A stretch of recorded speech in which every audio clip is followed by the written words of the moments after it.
Welcome to the Mobile Workforce Podcast, where we sit down and have real conversations with business leaders that have been where you are. During these interviews, we'll dive into what it takes to improve systems and champion processes that maximize performance. Each week, our trailblazing guests share their experiences and understanding of the workforce to help inspire change, challenge our thinking, and share what it takes to successfully travel the road to profitability. Now here's our host, co-founder and chief evangelist of About Time and WorkMax, Mike Merrill. Hello and welcome to the Mobile Workforce Podcast. I'm your host, Mike Merrill. And today we are sitting down with Steve Hathaway, our good friend from Construction Software Solutions, or CSS. Yep. And excited to have the conversation today, Steve.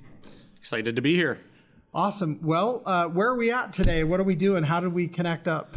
Well, we are at the 2022 Construction Financial Management Association National Conference in Atlanta, so CFMA in Atlanta. It's nice to be back in person. It's been a couple of years with COVID and all. Virtual is a little difficult to do conferences, and it's good to be back. Yeah, it is. So it's great to see you. And I just grabbed you in the conference hall and said, hey, we've been talking about doing this for a while. Let's see if we can line something up and get together this morning. Yep. So one of the reasons I really wanted to get you in here to record today, I think you just have a very unique and interesting background in not only construction software and in the technical industry, but also in construction directly. So do you mind sharing a little bit about your history with the listeners and who you are? Yeah, could take a while, but I'll try to condense it for the podcast because we don't have that much time. Okay. But really, I guess I started in construction in 1985. I was 12 years old, and I was a laborer. And some may say, well, how can you work when you're 12? And I guess you can get away with it when the owner of the company just claims that you're his son, even though you're not. So all right. I started as a laborer. Statute of limitations, you're fine, right? Right, it's good. Okay, we're good. All right. So started as a laborer, equipment operator, estimator, project manager, kind of been through every role in my career in the construction side, construction operations. Moved over to equipment management, did that for a while. Got a civil engineering degree, then a master's degree in IT and management information systems. So then I ended up as an IT director and finally a chief information officer. And then took a little break from the construction side and went over and worked for Viewpoint Construction Software for a number of years, along with Coins Construction Software. And then finally came back as chief financial officer for a $400 million heavy civil contractor out of Denver. And really, I guess that kind of concluded everything. I started from the labor and went all the way up to the CFO role, and pretty much everything in between at some point: operations, equipment, finance, IT, you name it. And then kind of that got me to where I am now. And now we started Construction Software Solutions. There's a small group of us that started this consulting company trying to take all that knowledge and help elevate the industry, trying to move it forward and present that back to the next generation. Yeah, it's really cool. You and I have a similar story in terms of, starting literally in the trenches or out in the field in a construction company and working all the way up. I wasn't 12, I was like 17. so it was legal, but yeah, it was a summer job during high school. But it's been fun to watch your journey. I mean, we've known each other almost 2 decades now, quite some time. I do think one thing that's very interesting, I remember going back to Rocky Mount, North Carolina for a user conference for Construction Imaging Systems, who you worked for. Yeah, I was there for a hot minute, right? Right, before they got acquired by Viewpoint. Right. Yep. So, but that was kind of cool. That was cool technology at the time. It's pretty unique. I mean, just like ours, we were on Palm Pilot, so it was very, very early, right? Yep. Very archaic from what we have today. But I think those steps in the journey are important in the fabric of what makes you who you are and makes you tick the way that you do. And so I think it's cool what you're doing now and actually giving back to the industry and trying to leverage what you've learned and the resource that you've been able to bring together to help other companies. And this is the one industry I've been in. It's the only thing I've ever done is construction in some way, shape, or form. And I love the people. It's really, it's a lot of blue collar people in the field that no matter what happens, they will get it done. They will find a way. They don't come up with excuses. They have deadlines to meet and they make it happen. And I really like that mentality. Yeah, very adaptable and just to get it done, elbow grease attitude. And it's 110 degrees outside and you're paving asphalt and you're laying asphalt down and or it's 20 below and the wind's blowing and the snow's blowing and you can't shut your equipment off at night because it'll never start again. Right. So you have to let everything run all night long. I mean, those types of conditions that you don't see in other industries. Yeah. So yeah, it's cool. What we do is pretty cool as an industry for sure. So tell me this.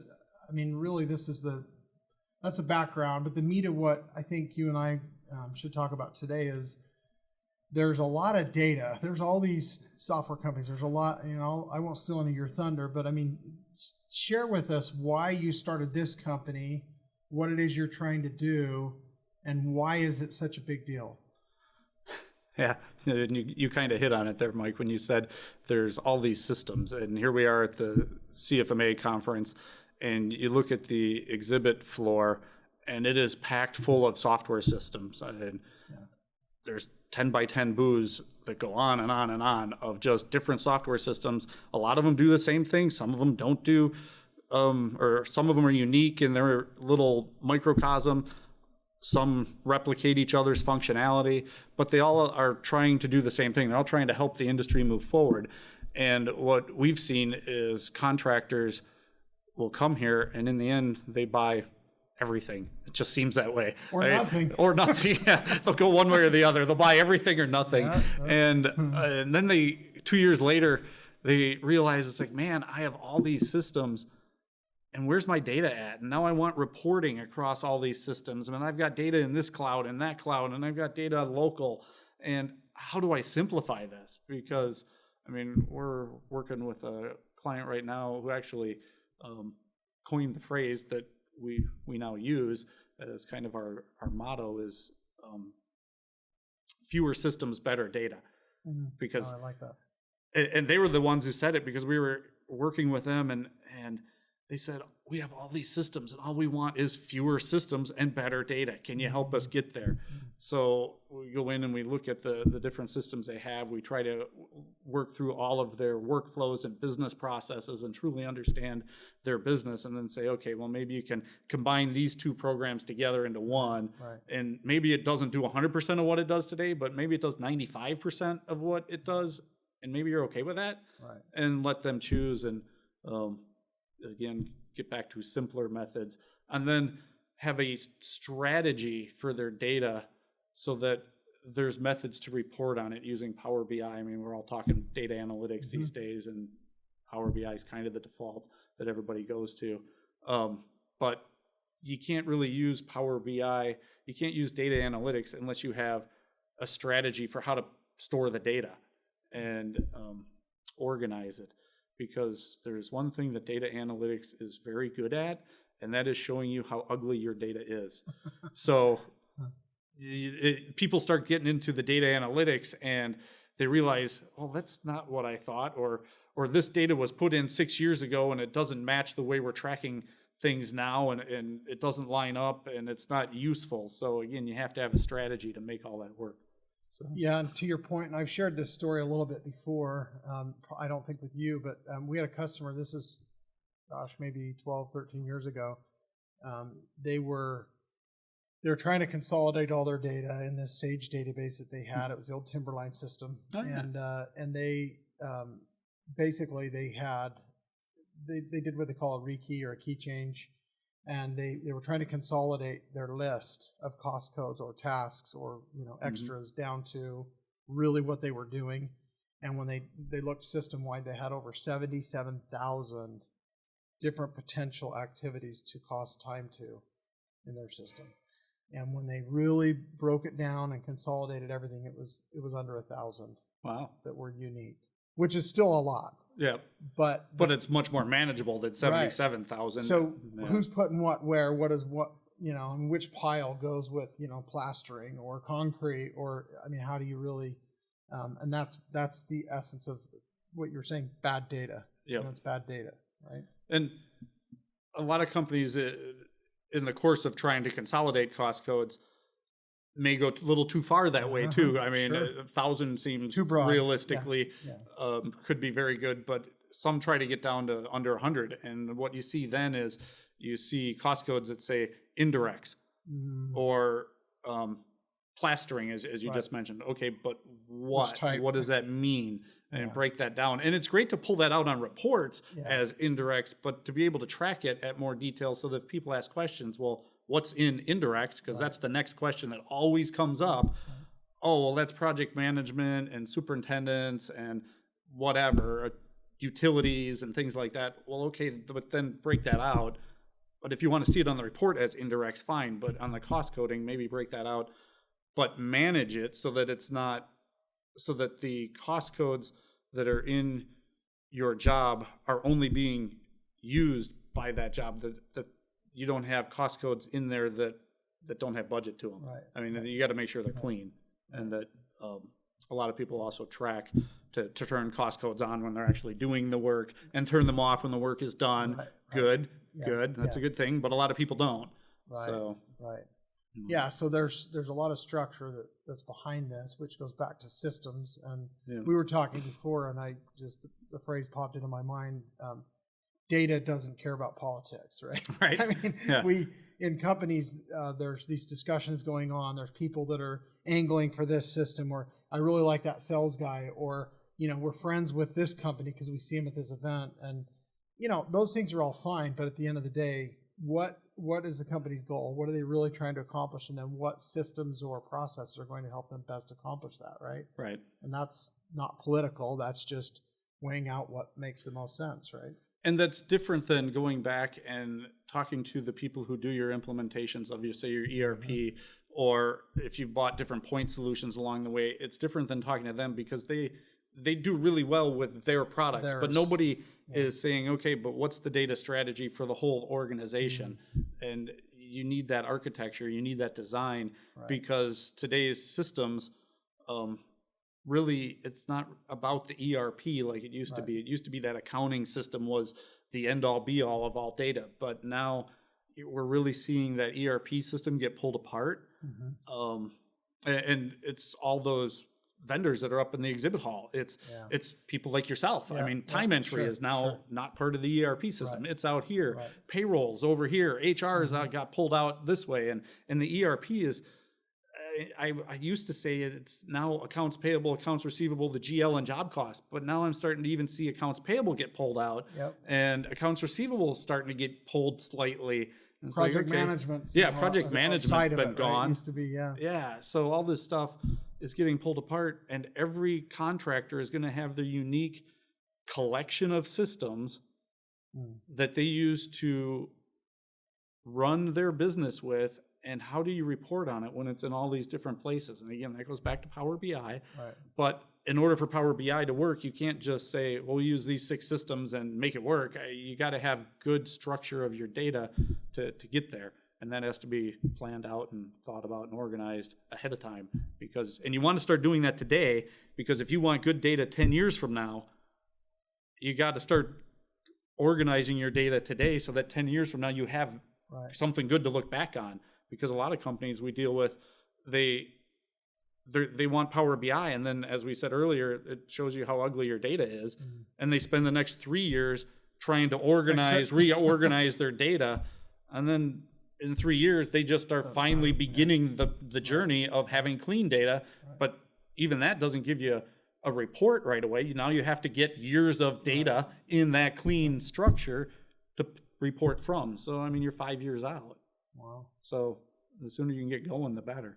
Well, stepping back from that it really, as you zoom in on that whole conversation, it goes back to getting data and information every day, real-time visibility, right? Yeah. So that's the other side of that, is like, okay, yeah, we can spend this 5 years doing this other thing, but in the meantime, we're running payroll, we're logging hours, we've got costs accruing, we've got overhead, we've got liability out there. So how do we quickly rein that all in And while the plane's in the air and we're switching the engine out, you know, we still got to maintain flight and elevation so that, you know, we don't crash and burn, right? Yeah, so that takes a lot of planning, a lot of organization to even just get the logistics of being able to switch the engine on the plane while you're flying, right? But the goal with the data collection has always been, and should be, to collect the data as close to the source of the data as possible. Yeah. So whatever type of data that is, you want that individual who generates that bit of information to be the one that enters it into the system, because that person is really the only one who cares, for the most part, about that data. Yeah. And the classic example is the person entering their time in the field. Right. Nobody cares more about that time entry than that person who's entering their own time. They want to be paid for it. They want to be paid. It matters to them. You may think payroll cares, but they don't care. Right. Not to the same level, right? Check. It's just they got a process. Yeah. Yeah. Project managers, they see the job cost, but they see thousands of entries come in. So how much does that one entry matter? It's just math, right? You know? Yeah. So, or daily logs. I mean, you take daily logs coming in from the field. Who should be entering those? Is it somebody in the back office, or is it somebody in the field? And that person in the field knows what's going on and knows how it's going to affect their job. Right. They should be the one doing the entry and not trying to convey it back to somebody else. So it should be captured as close to the source. Yeah, their eyes and ears are on the project. They saw and heard it, right? Yep. They should be documenting it, right? Yep. But then once they do, it should be shared quickly and with all interested parties that need that information. That goes into workflow. So you capture the data as close to the source as possible, and then it should go into a workflow where the individual user does not have to think about where it goes. They should not have to have to know that, I filled out a safety incident, so I need to send that to Mike in the safety department. Right. No, there shouldn't be a name involved. The system should know. The system should just hit submit and it goes. Right. Because what if Mike's not there that day? Forget. Yeah. Sure. What if he's on vacation? What if he's quit? I mean, who knows? Right. So you can't rely on names. And then from a training aspect too, it's hard to bring new employees in and say, you gotta email this to that person, email that over there. It's just too much. Yeah, you got an HR manager or a hiring manager or somebody that's over that new employee onboarding or have a role, right? Yeah. So. And then really to build forms out with the systems, whether they're point solutions or your ERP or whatever, but again, being able to collect the data at the source and then move it through the workflow without names, that it's all from one position to the next to the next. So, and you see that more in the tier 1 ERPs where the Microsoft Dynamics, the SAPs, but again, a lot of those are kind of above, they're too much for the construction industry, for the size companies that we tend to have in the construction industry. They're too expensive, so you don't see that a lot. But those type of systems, when you get outside the construction industry and you're looking at healthcare, you're looking at retail, anything like that, you see those systems, and everything it's the organizational chart of the company is in the system, and the workflows are defined by that organizational chart, and whatever name is associated with positions is kind of irrelevant. It's really the workflows are from one position to another. I'd love to see that in this industry. Again, you tend to see it more up market on the ERP systems, but again, why haven't we gotten there? Why do you think construction has figured that out yet? I know they're smart enough, right? They are. So a lot of it, I think, just goes back to the size of the companies, for the most part. I'm not saying this about every contractor that's out there, but a lot of contractors are still fairly small companies, less than 100 people. Right. And that's just the way the industry is. Statistically, that would be totally accurate. Yeah. And when you're less than 100 people, you aren't going to spend the money for that type of system. You don't need that type of system. Processes and layers and And you also end up in those smaller organizations with people that do multiple roles, which makes it more complicated. You always hear that you should have separation of duties in accounting and all this. Well, a lot of construction companies don't even have that because they only have 4 people in accounting. How can I separate duties when I only have 4? Yeah. And the accounting person also does IT. Yeah, Like, right. That too. They do both, right? Right. In some companies, right? Yep. That's just a hat you end up, oh, you understand computers. Why don't you manage work that? with the network? Yeah. Google it. YouTube. Yeah. So That's funny. But I mean, that's exactly it. It's just the size more than anything of most of the companies. So you're engaging with customers. This is a fairly new startup venture for you. Obviously, you're already working with customers and you have things moving. What has been surprising with you so far, and then maybe what's not a total surprise in your findings? Well, the biggest surprise, which is kind of unrelated to this, but it was fascinating, was to see.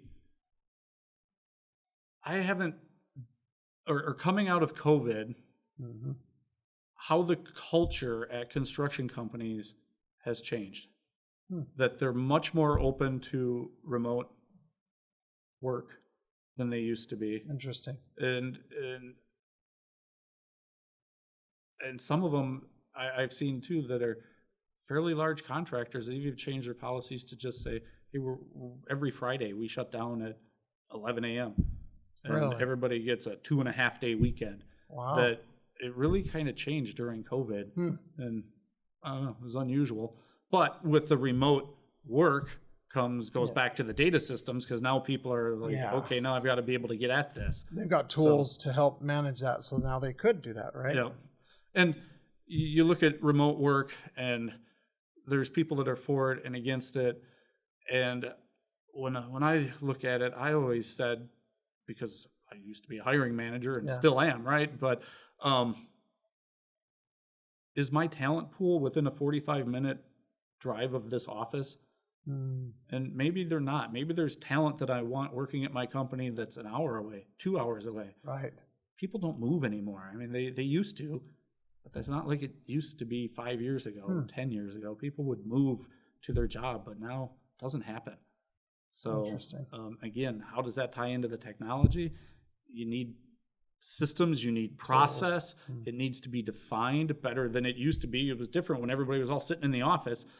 It was a lot easier to understand process and the workflows within the organization because you knew everybody in the building and you talked during lunch. But if you're going to be remote, if you're not in that environment, those processes have to be better defined. And it's not so much a training issue of trying to train people on process. It's that the user shouldn't be trained on the process. The process should just flow. Right. And they shouldn't have to care about it. Yeah, hit a button and let it go. Hit a button and let it go. Yep. Yeah. Set it and forget it. Yeah. So. All right. Well, that's interesting. I think, well, to your point, you've got people that are, and even in our type of companies in software, you don't want someone having to commute 2 hours or an hour and a half because it's not maintainable. At a point, they're going to get really frustrated and they're going to think, why am I doing this? I got to get a job closer to home. So if we don't allow for some of that, then they're not going to be happy, right? They're going to leave. That's exactly That's not good for culture, right? Right. So that's an interesting takeaway that you've seen. And unfortunately, out in the field, you still got to. Yeah. The people actually doing the work still have that commute, but So are you seeing some things that you're not surprised about, or that you're like, man, this is worse than I even imagined? I mean, really, It was, what was worse was the number of data systems that are out there, and you go into a company and they don't even know. You'd ask, well, and this might be an initial interview. Well, how many systems are you using? And they'd rattle off 7 or 10 systems. And I'd be thinking in my head, it's like, I'm going to double that. I'm going to say you got 20. But then when you'd actually go in there and start doing a discovery, it's like 40. Yeah. And nobody has any idea where all their data is. Even IT director, chief information, nobody. Yeah. It's very much like an aircraft carrier. I mean, if you've ever been in the military, in the Navy or anything, where you're on an aircraft carrier, there isn't any one person who completely understands how that entire operation works. Everybody knows their piece. Interesting. And then it all works together, but there isn't any one person who knows the whole thing. And it's the same here. It's getting that way in the construction industry because there's so many systems. Yeah. It's funny you mentioned that. Just yesterday I was talking to a company. They're looking at our solutions, and we've been talking to them for a little while. and they hadn't realized this previously, but they actually have 3 different software products to do the same thing within their company. And this division's using this one, and this one's using that one. And why is that? Oh, well, it's because this one's better at this other one's better at that. I'm like, the one we offer actually solves all of those and can be set up dynamically, so each crew or division or team or workflow can run independently, and it all feeds into the same place, and payroll gets fed, job cost gets fed, and your BI tools get fed, and we've got this opportunity for you to consolidate down to one app and one vendor and all the things that you would preach from a brochure, a marketing campaign, or your website. But that's the truth. It's like, how many times do we, replicate processes and systems and spend money on the same thing more than one time? And it's a lot, the money thing, and people don't realize how much money they're spending on all these systems, because again, they don't even know how many systems they have. Yeah. And it really, God, and I guess I'll throw it out to Procore. Those guys, Sure. They're spectacular business model, because they were able to sell their product to the job site. Yep, the top. They sold it to the job site individually. So this job bought it, and that job bought it, and that job bought it. And then pretty soon they get enough jobs buying it that they just sell the whole company an enterprise license and be done. And IT was never involved. And what from their standpoint, they being Procore, what a great model to be able to sell your product. From the contractor standpoint, right. It was the beginning of losing control of their data, because Procore's won, but as more and more companies started doing, more and more software vendors start doing that same model, more and more of that data gets out of IT's hands, and the organization doesn't know where it is. It keeps getting pulled this way and that way, and jobs are signing up for software that nobody knows about, and you see that all the time. Where jobs just, I like this software and it's going to save me money, so I'm going to go buy it, and I don't need to get anybody's approval, because again, that software product did a great job of designing their product that they doesn't need IT's involved. IT. Yep. So, and that's again where we come in and we see those 40 systems instead of what they thought was 10. Yeah.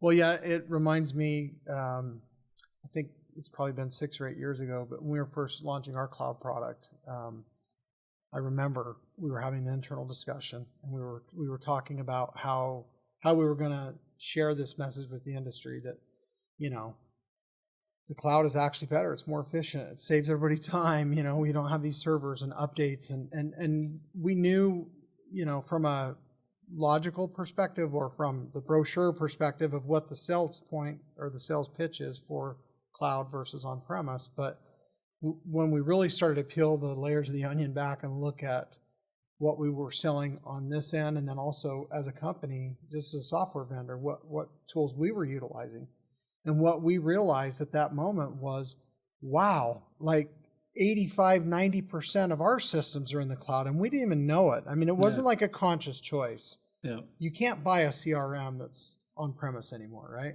You can't. I don't think so. Maybe Microsoft Office or some of these other tools. I mean, they're not installed anywhere. It's all cloud-based, right? Yeah. And so what we realize is, wow, most of our stuff now is even QuickBooks, right? You can't buy the desktop stuff anymore. I mean, you got to pay every year. Yeah, so the most base subscription system. Yeah. So, but you get your upgrades, and it just keeps flowing. Yeah, and it works. But on my phone from anywhere, I can look at reports, and dashboards, and I would never trade that out for what we used to have, and backing it up and getting it to the accountant for taxes every year, and then I made these changes. Now I got to update this and back it up, and then give it to you. And I mean, what a mess, right? It took a lot of time. So I think under our feet, a lot of these things have changed, and I think sometimes construction companies' brains are maybe stuck in the past to what we're used to doing. And I think that's part of the challenge. We've got to try and, kind of uproot their cold dead hands that are around that stuff, and let them realize, like, hey, this is better over here. It's warmer on this side of the hill where the sun shines brighter.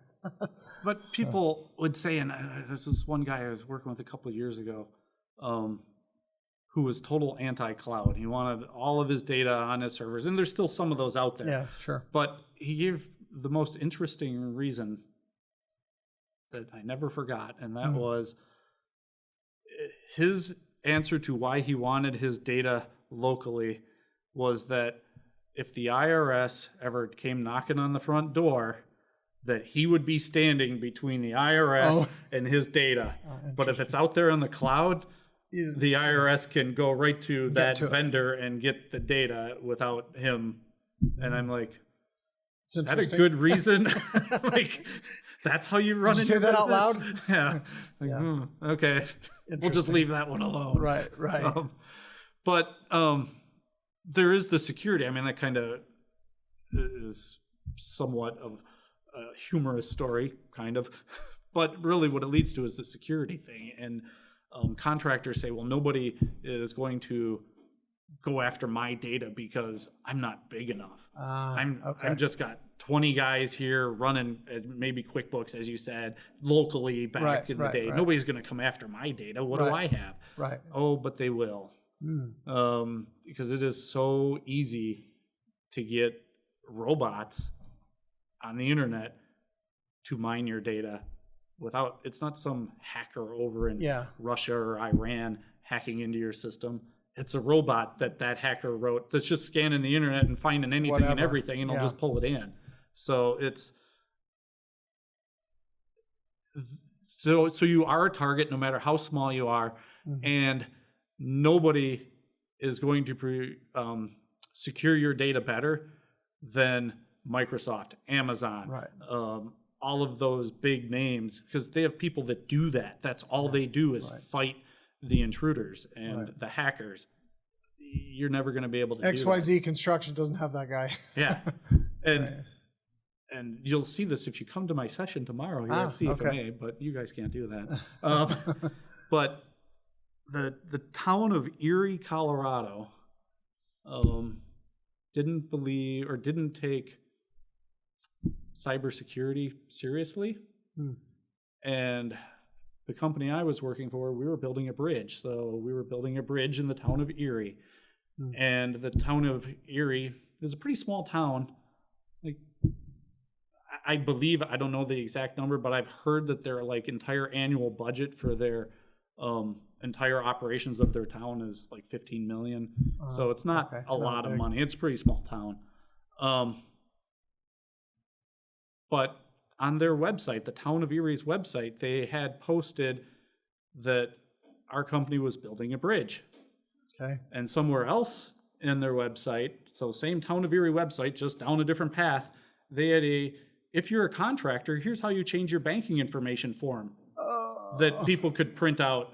Wow. And somebody from the other side of the planet looked at their website and saw this little tiny town of Erie, who didn't think they were a target, and downloaded that change of banking information form and filled it out with our construction company's information, because they got that from the same website, filled it out, changed the bank, sent it in, and the town of Erie never double checked on it. They just changed the banking, and $1.2 million went out of the country somewhere, and the FBI never did find out where. Wow. And the town of Erie lost $1.2 million out of whatever their annual budget was, so significant amount. A big part, the high percentage. And there was no insurance that would cover it. Their insurance didn't cover it either. So they didn't think they were a big target because they only have a few employees in the town of Erie. But it was little things like that. So yeah, great example. That's very, very interesting. A lot of crazy stuff going on out there these days. And so yeah, I look at that and it's like, really, it's that easy? I'm not the best hacker. But I'm thinking, is it really that easy? Right. But apparently it is sometimes. Wow. So reining it back in, I guess from everything we've talked about, essentially, over there in this vendor hall, there's just this pile of solutions, a lot of great systems, overlap, 7 or 8 or 10 in some specific areas that solve a certain thing. There's probably a dozen ERP systems. I mean, there are lots of choices.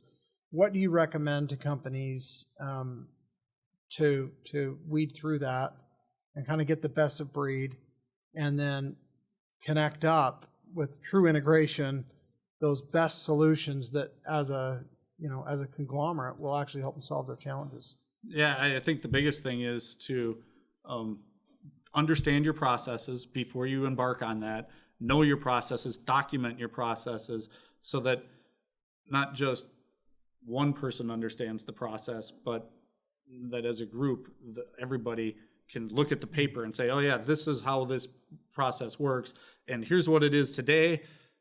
Here's what we want it to be, and we're going to say 5 steps. I can visually see that Right. these 5 steps disappeared by implementing this system, and now I can put dollars to it. It's like, okay, now are those 5 steps, do they take 5 minutes a day, or do they take 5 hours a day? Well, what are those steps? Right. And try and break that down so you can convert it to dollars, and then determine which system is best by what number of steps is it going to reduce, what efficiencies are you going to gain, Okay. And then the cost associated with it. Because in the end, you should be able to come up with a number when you're doing any system evaluation, whether it's for an ERP or for a point solution that maybe connects to that ERP.